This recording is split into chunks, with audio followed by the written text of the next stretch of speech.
Welcome back, everybody. This is Kris. And Kris.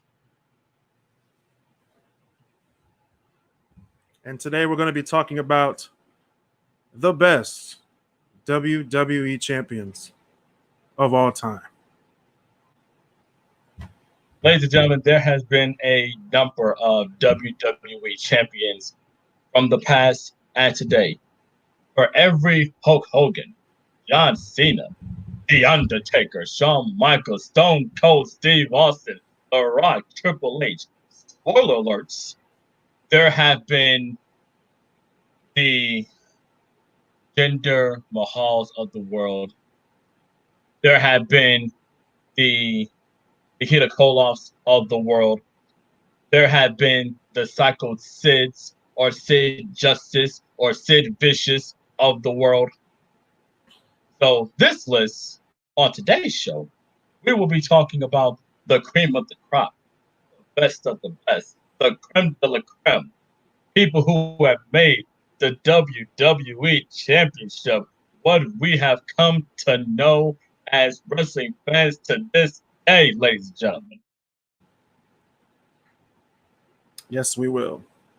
And I have the list of all WWE champions of all time right here in my studio right here. Yes. And I'm going to list I'm going to list them off, and we're going to air our grievances or what they're great at. All right? Doesn't matter. Some of them might be great. Some of them might be great, but, we just didn't really care.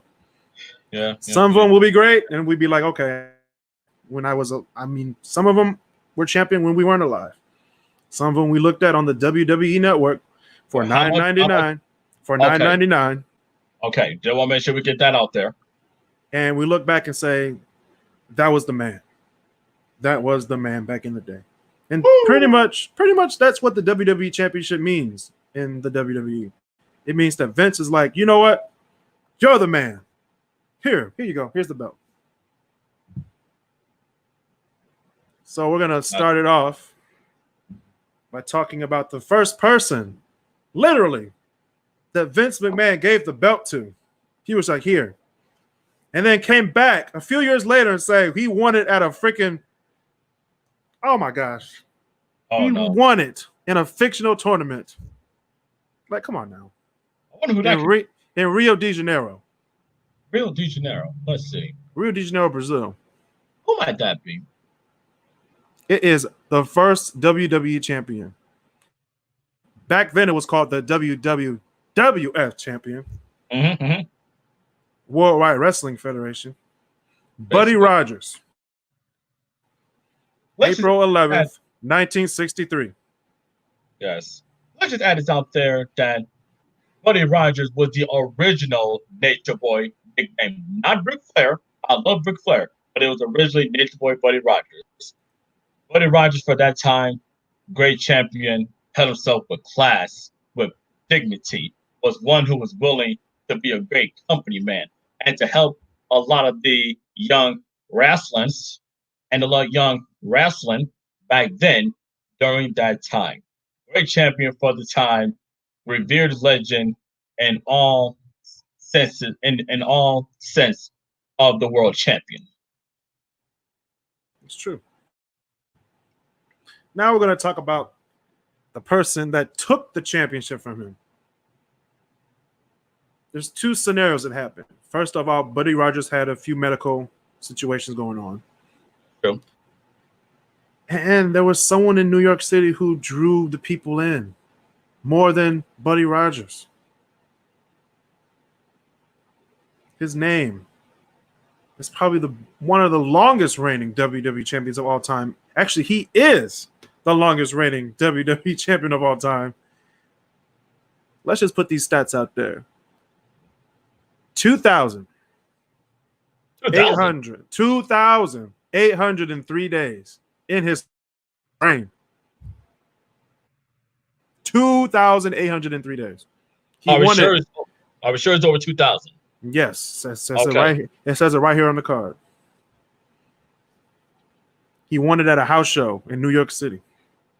Oh my gosh. Bruno Sammartino. Bruno Sammartino, a true class act in the wrestling industry, a man who really was revered, who was revered and respected the world over, and literally had 4 lifetimes worth of reigns with the WWE Championship that we all thought that it would never happen again. But spoiler alert, it kind of did happen just a few short years later. But we'll get to that. We'll get to that. We'll get to that. Bruno, respected veteran, held the title of class, great human being. God bless his soul. Pretty good.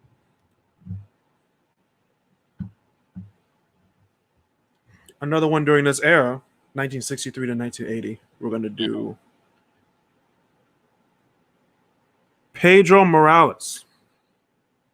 Now, this is when it was called, renamed the WWF Heavyweight Championship when he got it. So, Pedro Morales won the championship February 8th, 1971, at the turn of the decade in New York City. You know, New York City has always been the mecca for historic events in all cases of the world history. Now, I think did he win the championship at was it at the Garden? It was at a house. Sure. It was at a house show. Yeah, probably at MSG. Oh, okay, got it. Well, fair enough. Great champion. A lot of, if you kind of look at a lot of reigns that happened after that time, it draws a lot of similarities towards Pedro's reign at that time. You know, great champion, had a lot of great matches with a lot of people, a lot of the top name guys at the time. Won the title in a very momentous occasion. I think that was one of the first times that the company even had those type of tournaments to actually crown world champions at the time. Historic for the time. True. So now we're going to talk about another big superstar in the 70s. We're going to talk about superstar Billy Graham, who won the championship at a house show in Baltimore, Maryland on April 30th, 1977. A total reign of 296 days. Yeah, 296 days. Still almost a full calendar year, almost. But you gotta admit, WWE, F at the time, were very, very generous with their title reigns with the world champions. And if you're noticing a trend, long title reigns, like super long, drawn out title reigns. If we're noticing a trend here within the 60s to the 70s. Good champion. Good champion. And superstar Billy Graham was like the title holder between Bruno Sammartino and our next entrant on this list, Bob Backlund, who won the championship at MSG against superstar Billy Graham February 20th, 1978, with a total reign of 648 days. For anybody who may be familiar with the comedy act that WWE and WWF turned Bob Backlund to be in the early 1990s, don't let that forget the fact that Bob Backlund at the time was a very charismatic champion at the time. Yes. A very charismatic champion. Yes, he was. Now something happened, and in 1995 at WrestleMania with him, but we're not going to talk about that. No, we're not. But brother Bob, great charismatic champion. He made it fun. He made it fun.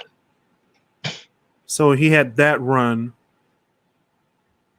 in 1978, and then he had another run in 1979, which he was the champion for 1,470 days. You know, it's very rare that the second time you win a championship is longer than the first time you first won it. but not in Bob Backlund's case. Not in his case. Not in this case. Not in this case. So then Bob Backlund took the title into the 80s. So we're going to go list all the champions that were in the 80s, which there are only a few because you can only guess who was in this list in the 80s. You know, there's somebody on this list. So I can't. There's somebody big. There's somebody like pretty important. He's is it the guy who like rips his shirt and something like that? Does he like? I think so. I think so. Does he tell people to train hard? Say their prayers, eat their vitamins. Is that what he says? Yeah, but before we get there, we're gonna talk about the person he took the title from. We're gonna talk about the best heel champion of the 80s. Best heel WWE champion of the 80s. The Iron Sheik. The Iron Sheik, man. That if you want to talk about heel gimmicks of the 1980s, you have to throw the Iron Sheik up there towards the very top of that list. If you consider the gimmick and the time. Hold on. The timing he won the championship. The day after Christmas at Madison Square Garden in front of 20,000 people. You had kids crying. They didn't even get finished opening their presents, and they had to witness Bob Backlund lose to the Iron Sheik. It's okay, Kris. It's all right. It's all right. I was trying to replicate what the children were doing. I got the tissue right here. I got it right here. You can't do stuff like that today. Well, you can, but they don't have the guts to do stuff like that these days. Yeah, they might lose their stockholders and everything, the shareholders and angry moms and stuff coming out the woodwork. So they can't do nothing these days. You really can't, y'all. Well, speaking of doing something, Vince McMahon knew he had to get someone polarizing to take the WWE, back then the WWF, into a new stratosphere. We're talking Vincent Kennedy McMahon. We're talking about him, right? Yes, we're talking about Vincent Kennedy McMahon. He took the company literally into a new stratosphere. First of all, with his new partnership with MTV and the introduction of Hulk Hogan. That's the guy. Yeah, that's right. Yeah, that's right. I couldn't think about him for a second. Now, Hulk Hogan won the championship from the Iron Sheik after his 4-week reign. Yes, ladies and gentlemen. Yes. 28 days. 28 days. That is a month. It's 4 weeks. Oh, my bad. 4 weeks, 7 days. Yeah, it's 28 days. But he won the championship at Madison Square Garden, of course. Of course. In New York City. His first reign alone started on January 23rd, actually, 1984. And it ended on February 5th, 1988. Yes, ladies and gentlemen, 1,474 days as champion. Yes. Just shoved down our throat. Talk about shoving it down our throats. We talk so much about how Roman Reigns was shoved down our throats, how John Cena was shoved down our throats. But understand, ladies and gentlemen, we're talking 19 in the early 80s to the mid to late 80s with one guy. You're basically telling your fan base at the time, you know what? We can have all these guys right here, but these guys are here. But this guy is here. It's true. That's really what they were telling y'all at the time. It really was. Say your prayers and eat your vitamins, kids. And don't do some other things that we can't mention on here. But that's true. That could be an entire podcast. That could be a whole nother episode. Right. So then he lost the championship to, of course, Andre the Giant and Ted DiBiase. That fiasco. That BS. Anyway, fast forward to WrestleMania 4. when Randy Savage won the 14-man tournament at WrestleMania to win the WWF title, and he had the title for 371 days. If anybody questions who Vince preferred when it came to Hulk Hogan and Randy Savage, there's a lot of things you can take into consideration, but look at overall championship reign. Hogan over 4 years. Now, Macho Man, granted, it was over a year, and that's good. That's great. But with Randy Savage, when he won it, you felt that, hey, this is someone who we can get behind. Hey, we felt that he deserved to win the title. And it was somebody who we wanted him to be our champion. And not like shut down our throats. That's true. I'm just saying. Another one was the Ultimate Warrior. He won it at WrestleMania 6. Yep. April 1st, 1990, in Toronto. It was also it was the Ultimate Challenge. It was also the Intercontinental Championship was also up for grabs that night as well, in the same match, in which he won both belts. Which you can arguably say that he was better than Hulk Hogan that night, or of all time, since he had 2 belts. I mean, however, just circumstance in WWE. It's like it's in early 90s. You know what happened in 1991? Around the world. It was the Persian. It was the Persian Gulf War. So you had to get a new storyline. So Vince was like, throw that out. He bought Sergeant Slaughter, who was already old at the time. Older than dirt in 1991. He was a fossil. Right. He brought him back to win the title. And he had it for 64 days in 1991. And then he lost it to Hulk Hogan, who was also old by then. But then we're going to talk about The Undertaker when he won his first title. I'll talk about that. In the great city of Detroit, Michigan. Wait. Joe Louis Arena. I like to mention Joe Louis Arena. That's true. I think it was Survivor Series 91 or 90. Wait, no. It was 91. 91. Okay. Because he only had it for 6 days. Then he lost it back to Hulk Hogan. Booking Vince. Is anybody noticing a pattern here with like the Hulk Hogan spam button? Is anybody noticing this? It's like they get a new champion and then they were like, no, they're not John. Wait. Put Hulk Hogan back in there. Okay, we're good. Put Hulk Hogan back in there. That's literally what they're doing. Until 1992, when they had no champion, they had to bring in Ric Flair. Woo! And Ric Flair won the Royal Rumble, in which the WWE title was on the line. First time they ever did it. That's the first time. Second time they did it was 2016 with Roman Reigns, which Triple H won that one. But we're not going to talk about that yet. Yeah, we're not going to talk about that. We can't talk about that. Not yet. But spoiler alert. Yeah, spoiler alert, guys. But basically,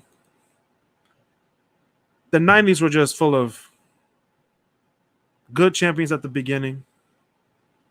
In the middle, it was like, WWE sucks.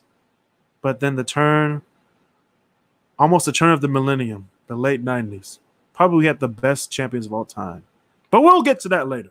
We're going to start off with the greatest champion, the best there is, the best there was, and the best there ever will be. We're going to talk about Bret the Hitman Hart, who won the championship in Saskatoon, Saskatchewan, Canada. I can't even pronounce that. Saskatoon, Saskatchewan, Canada. That's why you are the geography genius. No, it says Saskatoon SK, and I just knew that was Saskatchewan. Yeah. I was like, what is SK? I was like British Columbia, what? Alberta, Saskatchewan, Right. Manitoba, Ontario, Quebec. Horrible. Okay, moving on. He won it at a house show, of all things, and he won it on October 12th, 1992. And his first reign was 175 days. Bret Hart, overall, I believe he was a 4 or 5-time WWE champion. I think over time. He was the first 5-time champion. Yeah, the first. But we got to point that out. The first 5-time champion. And when you look at matches, quality of matches, Bret Hart can really, like, you're talking about someone who can play both a heel and a face very effectively. That's Bret Hart.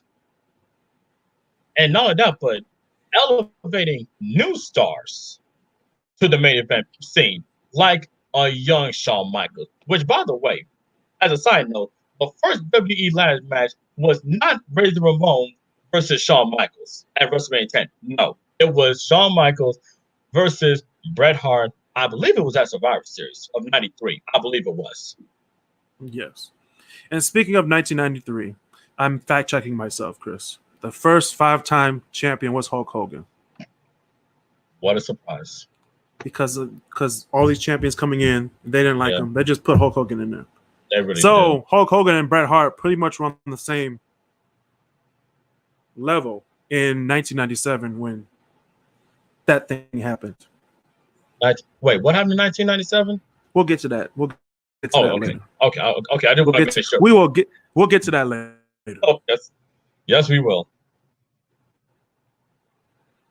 Another champion, the longest champion of the 90s, longest reigning champion of the 90s, who had a total reign of 358 days.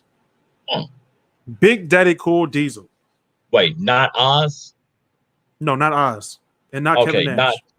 Okay, Diesel. Okay, I just want to make sure we're on the same page. Diesel. Man, that reign was a flop. It was forgettable. It was. I don't even remember it. I don't remember, except for the match between him and I don't remember now one memorable match from that title reign. What about him and King Mabel? What about that at SummerSlam? Wait, we're talking about the greatest SummerSlam main event of all time? Yeah. Yeah, that match was the greatest SummerSlam match of all time, and it was way better than CM Punk and John Cena Money in the Bank 2011, and like they actually make you watch Diesel versus King Mabel at Wrestling School 101, and clearly all this is blasphemous because this is all a big lie because no one wants to even remember that match. That is true.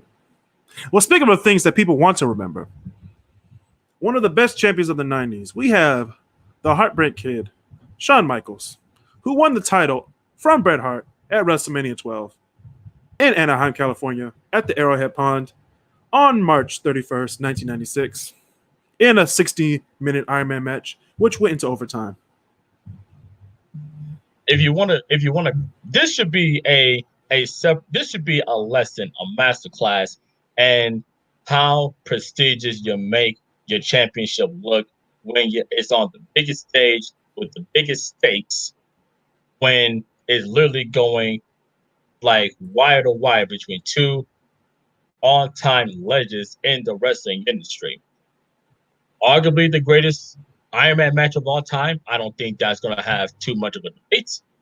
And the match and the champion and the story, perfect. It's like everything wrapped up into a nice bow. You could not have put it better. You couldn't have.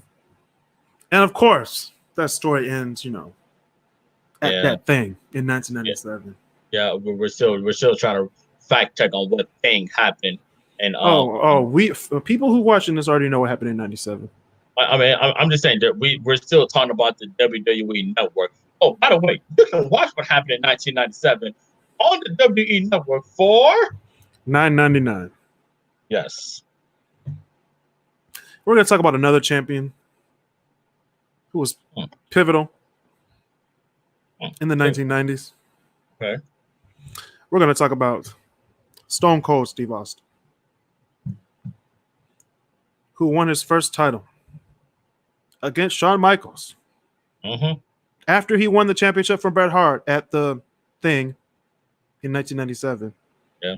And he was probably the best heel during that time until Stone Cold took it from him in 1998 at WrestleMania 14 in Boston, Massachusetts.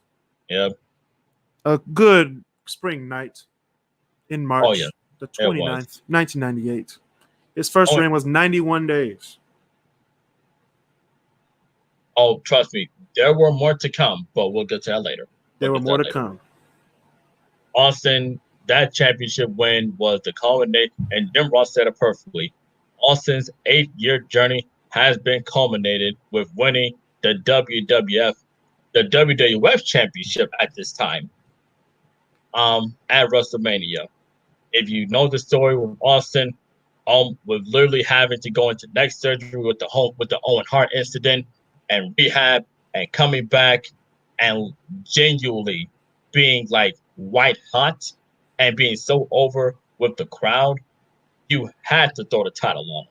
You had to. You had to. And fun fact about this match, Shawn Michaels the Undertaker actually pointed this out, and I think Stone Cold's podcast, that he actually approached Shawn Michaels backstage of that WrestleMania, and he told Shawn to quote unquote do the right thing. And hence, the Austin era has begun on that fateful night in 1998. Right. And Stone Cold Steve Austin's reign, his first reign, the first one, was the first of many. It's many. It's a lot of them. And not just his reigns. His reigns were great, but they were the start of other people's reigns in the Attitude Era. Really? Their first championship wins, which were memorable in itself. You remember The Rock's first WWE Championship win at Survivor Series? Oh, we do. When he screwed Mankind? Vince McMahon didn't screw Mick Foley. Mick Foley screwed Mick Foley. That's true. And The Rock, by far, probably the best WWE superstar of all time, based on crossover success. Yeah. He's in movies. He's on podcasts. Yeah. TV. WWE. Game shows. Your Mom's Dreams. Like he's in everything. Oh, wait. We got the clothing. We got the clothing now. We're on the armor. We got that. We got the shoes. Yeah, you got that. The whole line of tequila. Got that line. Everything. What else is on? And The Rock's daughter is also in WWE right now, training at the Performance Center. Yeah, she is. Well, the legacy continues. Well, wait. I don't know if they're training in the actual center because we got Corona out here, but I get the gist. They are. Florida's open.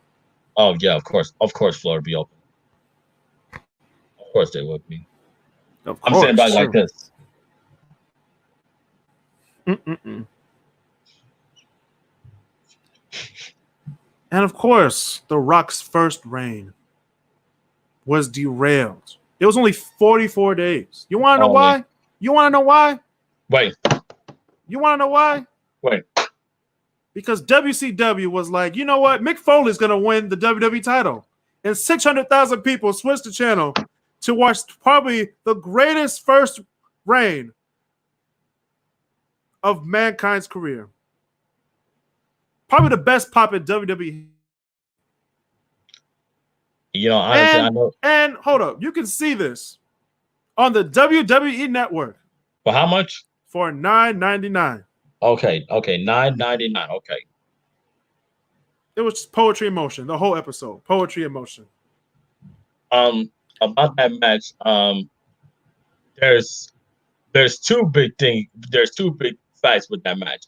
One, Mick Foley's championship title run. That's the very first reign. In fact, actually, three things. Number two, I think The Raw, I think Hogan and Goldberg, I think was the main event of Nitro that night, and Nitro was live. But that Raw that Mick Foley won the championship was actually taped. Because I think USA Network at the time was airing the Australian or Wimbledon or whatever tennis tournament was going on at the time. So imagine if Tony Schiavone was not told by Eric Bischoff, hey, talk about how Mick Foley is going to win the championship. A lot didn't change. But just that pop when Austin music hits, crowd is so loud. You can even you gotta like put your ear close to the TV just to hear the announcers. It's amazing. It's amazing. And that was the beginning of the amazing hot potato with the WWE Championship in the late 90s. Oh wait. We're forgetting another memorable reign. We're forgetting about one.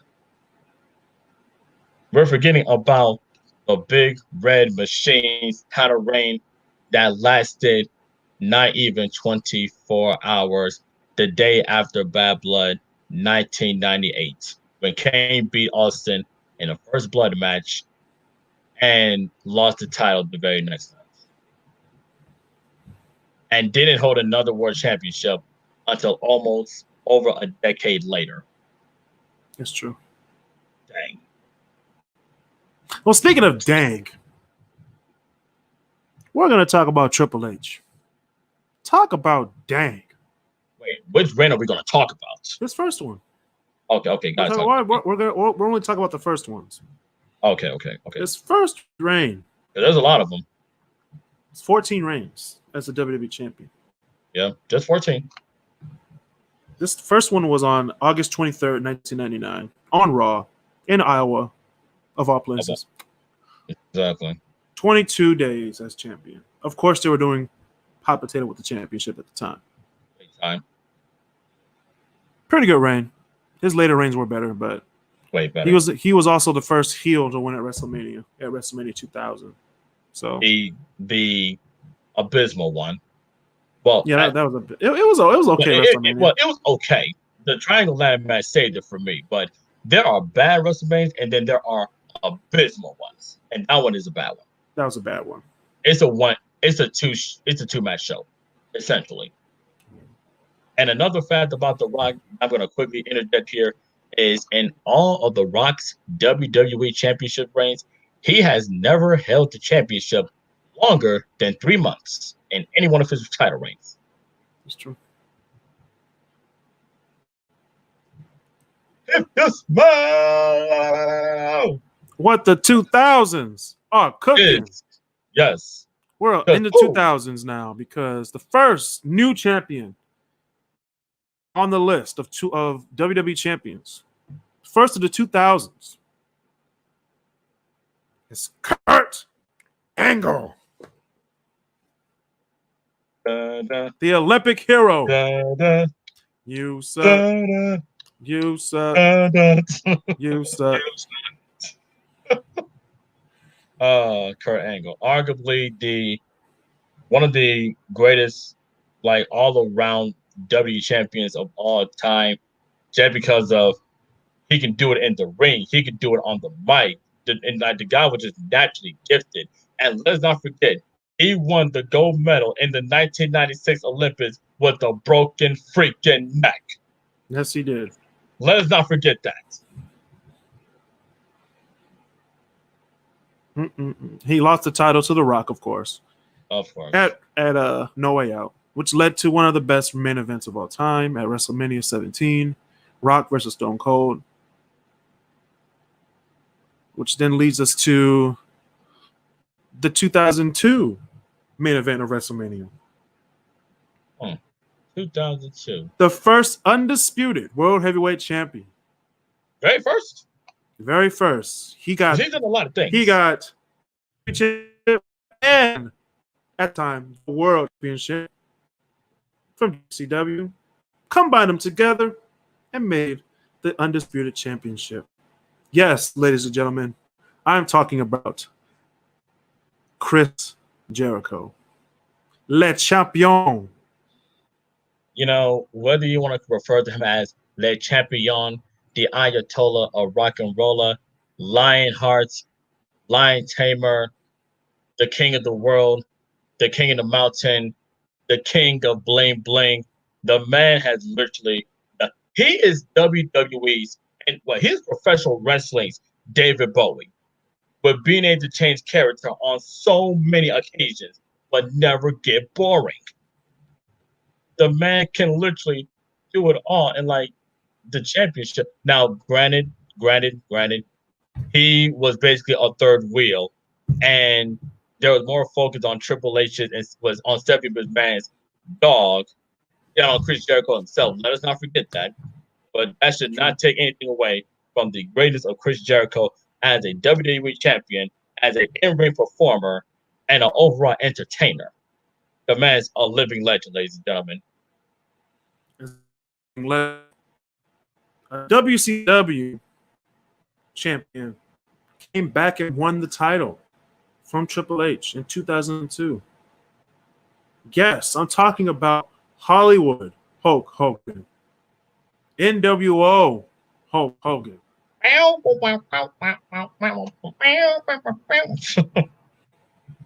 One of the best gimmicks he ever had. Actually, the best gimmick. Is the best? No. Actually, his best gimmick was what is it? The Mr. America. Stop. That was his best gimmick.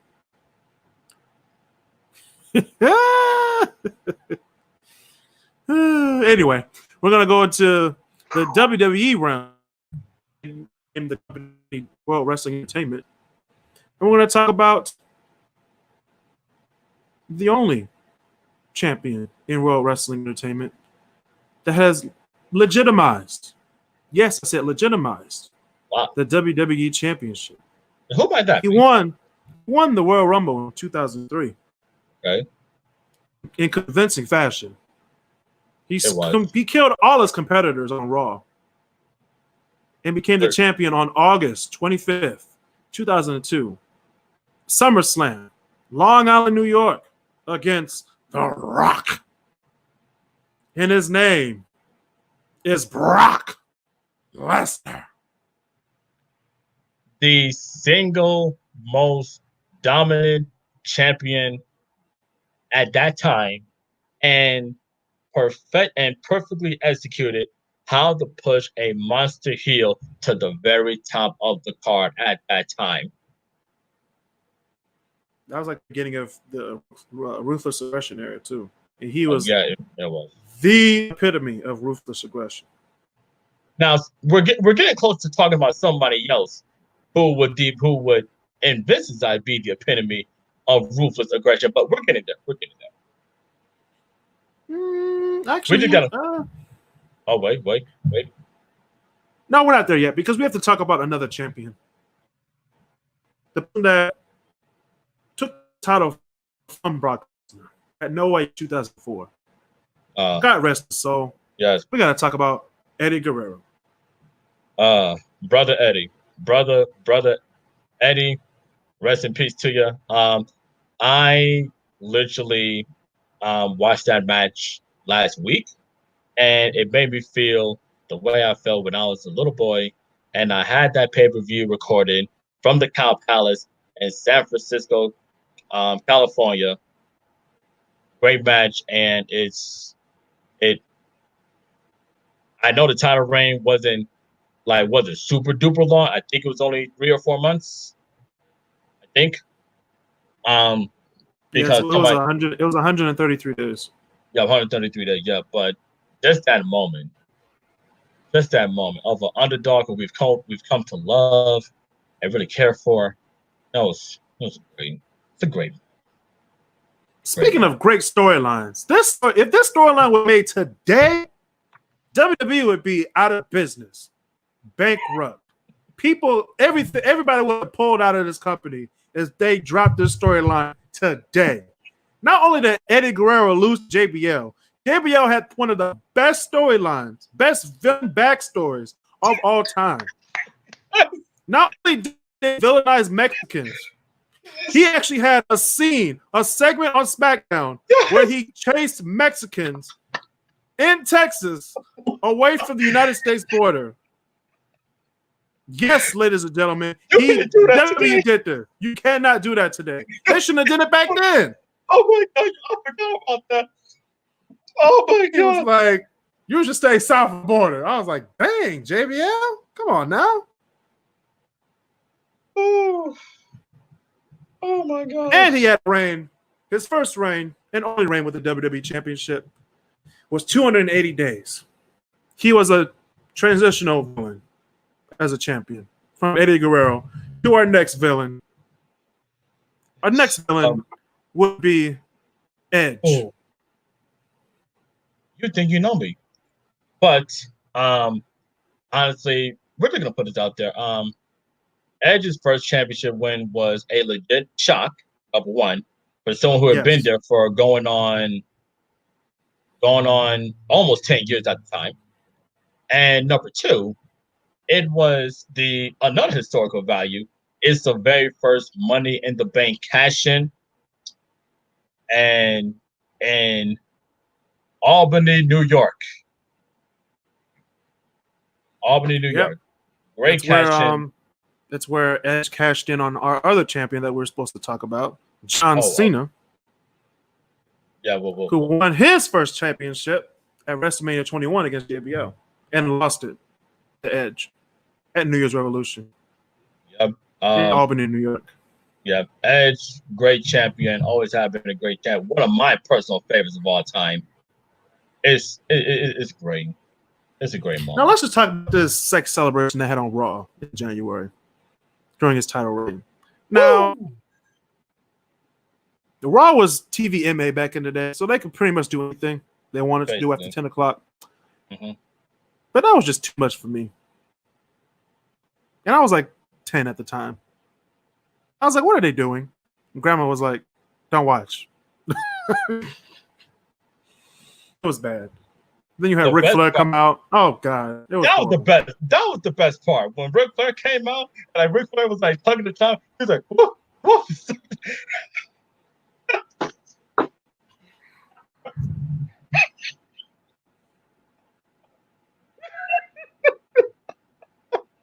and then on up with John Cena comes down and he's like, oh, wait a minute.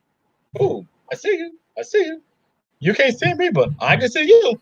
And then he get like, it was known as the FU at that time, not the Attitude Adjustment. The FU at the time, Toledo. Hilarious. You know, Monday Night Raw on the 15th anniversary of Monday Night Raw actually has that as a very memorable moment. Mm-hmm. And I got to even get to prove it. But it's on the WWE Network for $9.99 per month, ladies and gentlemen. So you can watch it again and again. On Chris's case, we talk about our next champion. Right.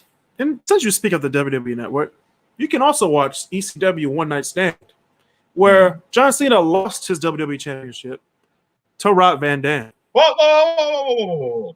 We can't disrespect Brother Rob like that. Come on now. I'll get the fingers ready for Rob Van Dam. Mr. ECW, Mr. Monday Night, a great champion, but he can't stay off the weed.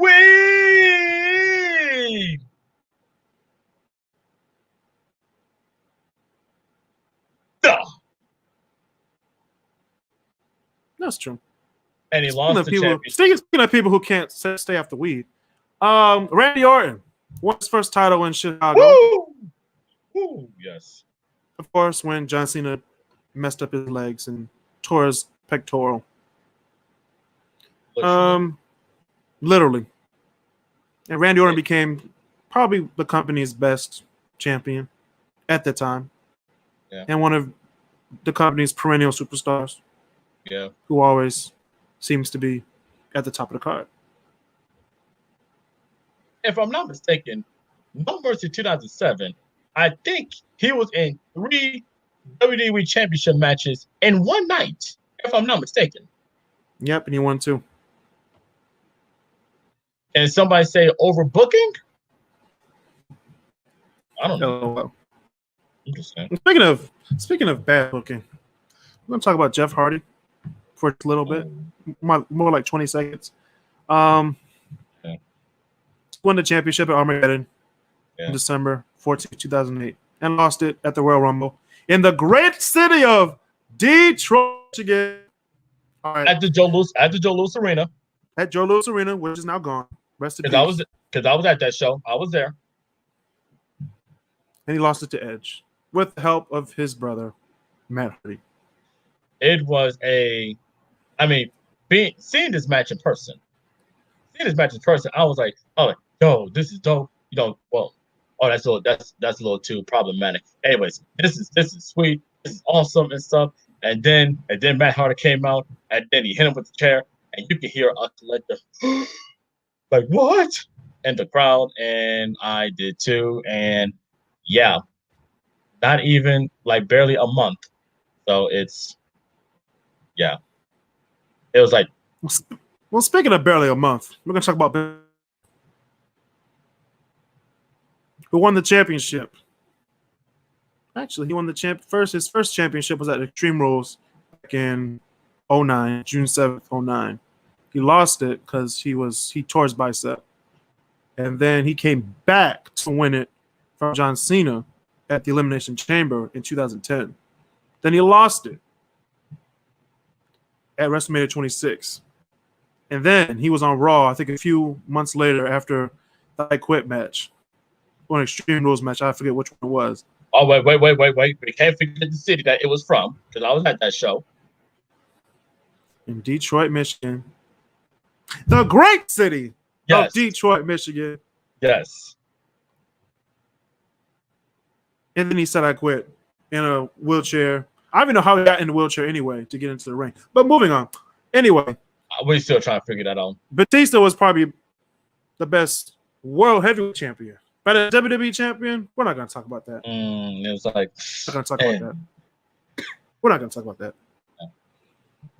But we are going to talk about Sheamus. Talk about shock. He shocked the world. Actually, John Cena shocked the world by stepping on the table. But Sheamus really became the champion. He was like, oh. He was like, I was like, damn it, John. Yeah. Sheamus winning the championship was a legit moment, and it was a legit shot to the system. It clearly established, hey, you know what?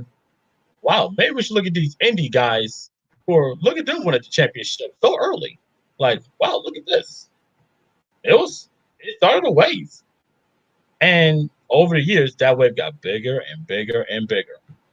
Starting off with another Money in the Bank cash-in. The Miz, November 22nd, 2010. We're going to go into the 2010s now. Yep. Starting off with The Miz.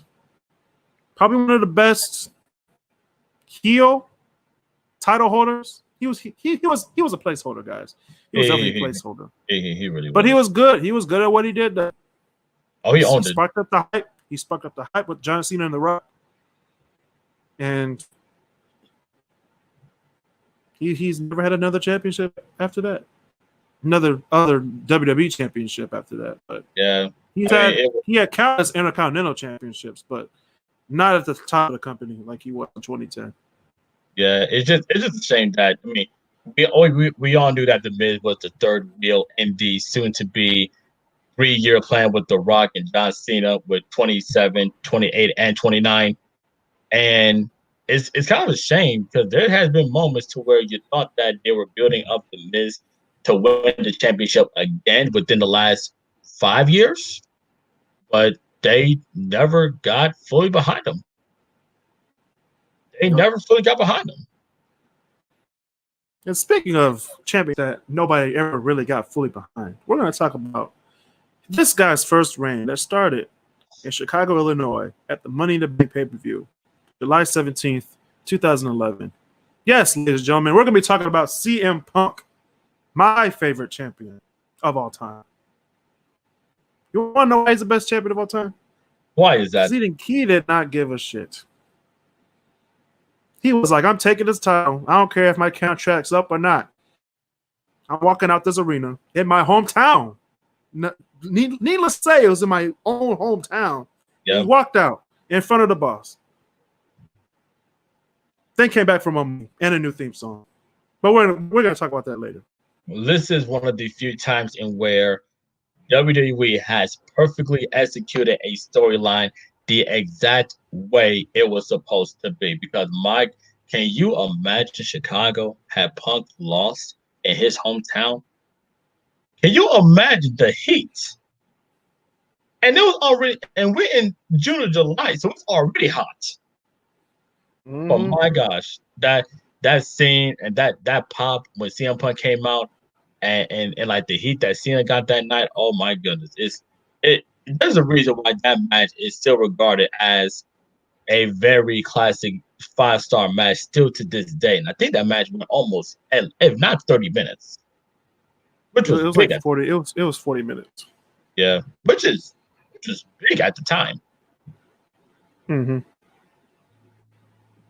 Great match, good first reign, but the second reign. Oh, the second reign was longer. That was like 400 days, 434 days. But that's still my favorite WWE Championship in the modern era, like from the 2010s till right now, because you go from face to a slow burning heel, but with good reason, and everything made sense, and it never got boring. Nope. Never did. It never got boring.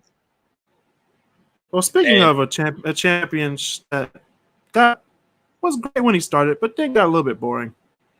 Daniel Bryan, his championship reign wasn't his first championship reign was like 30 seconds. He lost it to Randy Orton. Yeah. Second reign, he won it in the great city of Detroit, Michigan, and not a Champions in 2013. That was a one-day reign as well because he vacated the championship the night after in Cleveland. And then he finally won the championship in front of 70,000 people at WrestleMania 30. Both titles. He won the World Heavyweight Championship and the WWE Championship. Honestly, that I will say this. In fairness to Brother Daniel, in fairness to him, it was the Kris Benoit WrestleMania 20 story all over again, this time in 2014. But Daniel Bryan's case, to literally beat the Authority and beat Triple H, Randy Orton, and Batista, a who's who of WWE champions, in the same night is it's great. The whole thing is great, and that pop, legendary. I mean, the only thing I remember from WrestleMania 30 was Undertaker losing. I forgot all about Daniel Bryan's win. I remember his win over Triple H more than his win over Batista and Randy Orton. It's rare that the first match goes like 30 minutes on WrestleMania. Wait, the main show, not the pre-show match. Oh, wait.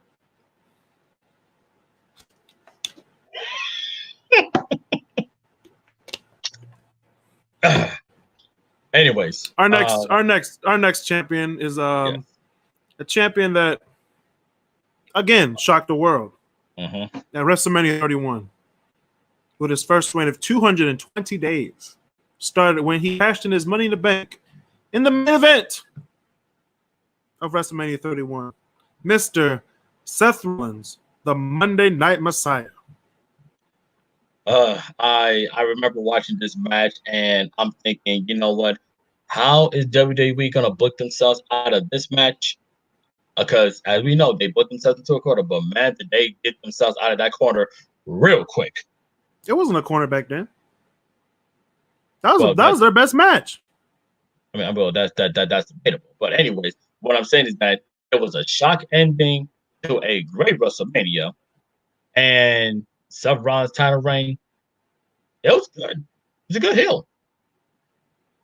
Let's go back to that was a good match between Brock Lesnar and Roman Reigns. That was their best match.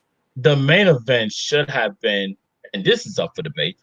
The main event of that should have been Daniel Bryan versus Brock Lesnar for the championship. And here's why. Here's why. If you remember last year, at that time, 2014, when Daniel Bryan had to release the championship that he technically never lost, but he had to vacate it because he was legitimately getting neck surgery. The biggest mistake that WWE made was bringing him back before the Royal Rumble. And number two, having Roman to win the Royal Rumble in Philadelphia, of all places. And when you bring in The Rock to try to make things better, and when even The Rock cannot get a crowd to cheer on the Anointed One, that is a problem. You have Daniel Bryan win the Rumble, have him beat Brock Lesnar. Yes, I know that would have drawn some folks crazy. I get that. But the story is right there. The story is right there. Like I said, it's up for debate. It's up for debate. But him winning the Intercontinental Championship at WrestleMania was, in the opening match, was still good. I mean, yeah, it was a nice constellation fight. I will admit that. It was. Plus, Brock Lesnar needed someone to beat because Daniel Bryan ain't beating Brock Lesnar ever. Oh, we thought somebody. Oh, we're getting to a part to where we thought somebody else would not have won a major championship or would not be somebody. Oh, we're getting there. We got a few more years left to go. We're nearing the end because we're going to talk about Roman Reigns, his first reign, which was pretty much 20 seconds. Constellation Prize. Less than 20 seconds, yeah, because Sheamus cashed in his Money in the Bank. I forgot he even won that year. That's the crazy thing. I forgot he even won. Right. You want to go to skip a few more years? We're going to go to 2016. AJ Styles. We're going to go to AJ Styles. Oh, I thought we were going to mention your favorite SummerSlam match of all time, Brock Lesnar killing John Cena, and the best squash match of all time to be the reigning, defending, undisputed WWE World Heavyweight Champion of the world. Anyway, we're going to skip forward to 2016. I'm going to talk about AJ Styles. The phenomenal one who can literally do it all and has done it all in all corners of this planet. He also won the championship September 11th, 2016 at Backlash. Yeah. In Richmond, Virginia. I believe less than a year after he had debuted at the Royal Rumble that year. Yeah. Then he lost it at the next Royal Rumble against John Cena. In a match where neither competitor left the ring. It was all done in the ring. Exactly. That's if WWE gave us more content like that, I would be a happy man. That's all we need. Just it was no interference. They're in the ring. You just let them go at it. Hot crowd, great match, arguably the match of the year. In WWE, great. It was a great match. I'm going to talk about his first push as a champion. We're going to talk about Bray Wyatt. And probably the best Elimination Chamber match I've ever seen in my life. Even though they did change the Elimination Chamber to a bounce house by then. They did. They really did. And it's just made WWE look more soft than usual. But anyway, Bray Wyatt's first reign was good until WrestleMania 33 when I just squashed it. Bray Wyatt winning was a legit shock win. Legit. Right. And the match itself was we're talking about at the apex where SmackDown was killing Raw. They were killing it.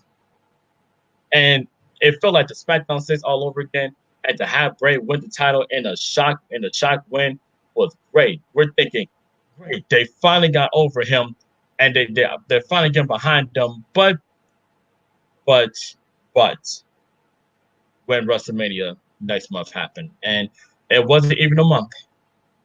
Wasn't even a month. Not even a month. Yes, it was. It was 49 days.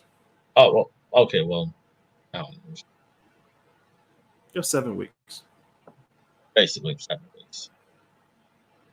So then Randy Orton won the championship from Bray Wyatt at WrestleMania 33. But then we're going to talk about the biggest shock in the entire WWE. The person who won the WWE Championship from Randy Orton, my boy, Jinder Mahal. Jinder Mahal won the championship on May 21st, 2017 at Backlash in Chicago, of all places. He won the championship in front of a ruckus crowd and kept the championship. Wait for this, Kris. He held the championship for 170 days. All right. He was going around the world. He was the world champion. He was the 50th WWE champion in history. He made a huge promo for it. It was probably one of the best promos WWE ever did. They were trying to be like TNA at the time with the promos. That was probably the best promo work I've seen for a champion. However, the talking segments were horrible against Shinsuke Nakamura and AJ Styles and Randy Orton. And who else did he face? Daniel Bryan. But let's go back. In hindsight, he was a good champion. At the time, we did not like it. However, you cannot say that Jinder Mahal was bad because he's a one-time WWE champion. WWE just didn't know how to book him. He could have been a really great champion. He had the look. He had the international appeal. He even had 2 sidekicks, the Singh brothers. They just didn't know how to book him. That's just a case of bad booking and a person who didn't have a lot of promo school. That's all I have to say about Jinder Mahal. And then we're going to go to another international champion. Good, because I'm not going to waste my oxygen talking about modern day Maharaja. Oh yeah, he was called that, wasn't he? We're going to talk about Kofi. We're going to talk about Kofi Kingston, WrestleMania 35. Thank you. East Rutherford, New Jersey, MetLife Stadium, April 7th, 2019. Yeah. AKA the show that it was just too long. By the time the match came up, I didn't even care. First of all, I didn't care about the match anyway because I knew who was going to win. Second of all, it was 4 hours into the show. Yeah. 4 hours. And that includes a 2-hour pre-show. 2 hours. I'm like,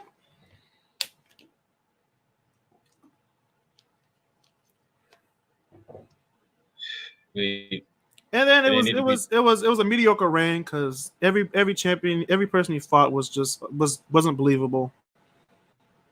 Then he fought someone really good, Brock Lesnar, and lost in like 9 seconds. Literally, I remember watching the very first SmackDown on Fox, and literally, you're talking about a shock factor. Shock factor when that happened. That was not a shock factor. That was not a shock factor. No, a shock factor in how he lost. We knew he was going to lose, but it was how he lost that was shock factor. We knew he was going to lose like that. I knew he was going to lose like that. He can't beat Brock Lesnar. But still, it's like it has to be believable. It's like an ant trying to beat a bear, and you think the bear and you think the ant's gonna win. But really, Kris? Really, Kris? Knowing what we know now, when they had Ricochet go up against Brock Lesnar, that match wasn't even 2 minutes. But Kofi was your WWE champion at the time. You're going to tell me that your champion can last less in the ring with this behemoth of an athlete than this person right here? Do I have to bring up John Cena versus Brock Lesnar from 2014 again? We knew what was going to happen. Brock Lesnar is not even a wrestler. He's going to kill you. Yeah, that's what he did to Kofi Kingston that night. Yeah, on October 4th, 2019. On the first episode of Friday Night SmackDown, live on Fox. Yeah, Which brings us to our final entrant on this list, the current WWE Champion, who won in an arena with no people. 0. At WrestleMania 36. Mm-hmm. And that was probably the last night I've ever watched wrestling ever again in my life. Current wrestling. Sheesh. I forgot he was even champion, so I looked at this list. Drew McIntyre. Oh my God. Anyways, Drew McIntyre, Drew Galloway, whomever you want to refer to him as, a great story from that's the true. Hey, that's the true case of started from the bottom. Now we're here. Let's start from the bottom. Now we're here, baby. Anyways, I will say this: Drew McIntyre was a great choice to win the Royal Rumble and to beat Brock Lesnar that year. Was this year at WrestleMania because it actually makes him look like a legit threat to the Beast Incarnate Championship. Now, WWE, all you have to do to not mess this up is do not push us down our throats. Unfortunately, it is slowly being that Drew McIntyre is slowly getting pushed down our throats. But that's another story for another day. That is true. That is a story for another day. Which brings us to the end of this episode. This has been Kris and Kris. Please like, share, and subscribe. And please spread the word. Next time we're going to be talking about women's wrestling in WWE. Oh yes. We're gonna delve deep. How deep? We're gonna delve deep. And no, I'm not talking about the Attitude Era, delving deep. We're going to talk about delving deep into the archives of women's wrestling. Okay, there's archives, all right. Oh, yes. We'll see you next time, guys. Have a good night.